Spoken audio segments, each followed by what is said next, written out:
Ces résolutions du sommet conjoint ont suscité des réactions mitigées en République démocratique du Congo. Un certain nombre de Congolais sont très contents de l'appel au cessez-le-feu immédiat. Ce sont ceux en particulier, ceux qui se trouvent dans la province du Nord Kivu, qui ont subi le poids de ce conflit, ceux qui ont fui d'un village à l'autre, qui ont perdu leurs proches. Certains d'entre eux ont été séparés de leurs enfants et d'autres membres de leur famille. Et tout ce qu'ils ont demandé tout au long de ce conflit, c'est un retour à la paix.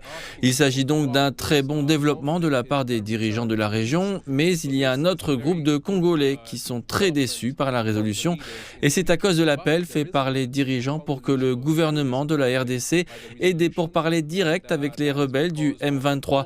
Les gens ici sont très divisés sur cette question.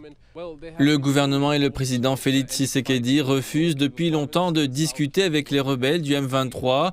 Aucun combat n'a été signalé dans les provinces du Nord Kivu et du Sud Kivu, où le M23 occupe des zones. On nous a dit que les gens assimilaient ces résolutions et essayaient de voir comment ils peuvent être mis en place. Et les rebelles du M23 ont publié une déclaration dans laquelle ils affirment qu'ils resteront à Goma malgré toutes les résolutions prises en Tanzanie.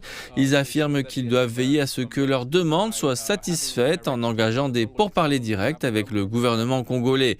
Ils ont un certain nombre de revendications comme l'intégration dans l'armée, la protection de leur communauté contre la milice Hutu qui est accusée d'attaquer les Tutsis dans l'est de la RDC et donc nous attendons de voir comment cela va se passer.